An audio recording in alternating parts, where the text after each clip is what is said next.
Salut à toi mon futur abonné. Alors, sans plus tarder, les républicains MAGA sont en panique totale après la révélation explosive du livre d'anniversaire de Jeffrey Epstein, publié par le House Oversight Committee. Parmi les documents figure une lettre signée de Donald Trump adressée à Epstein pour ses 50 ans en 2003.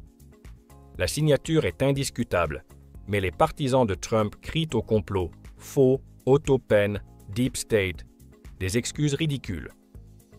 La réalité est pourtant simple. Cette lettre vient directement de la succession d'Epstein, aux côtés de centaines d'autres documents.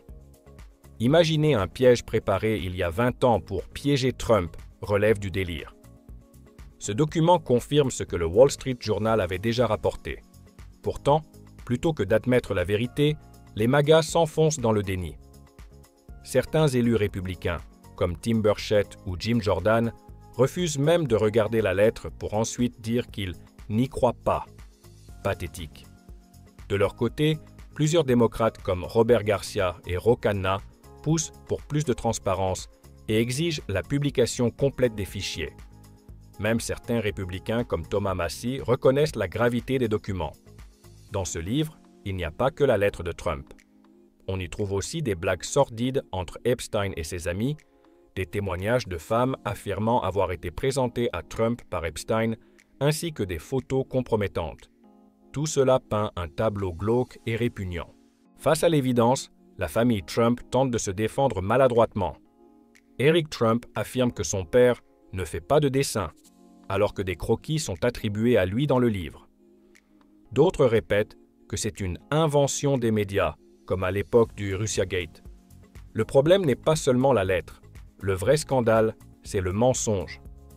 Comme l'a dit la démocrate Jasmine Crockett, si Trump ment sur un détail aussi banal, pourquoi le croirait-on lorsqu'il nie avoir eu un rôle dans les crimes d'Epstein?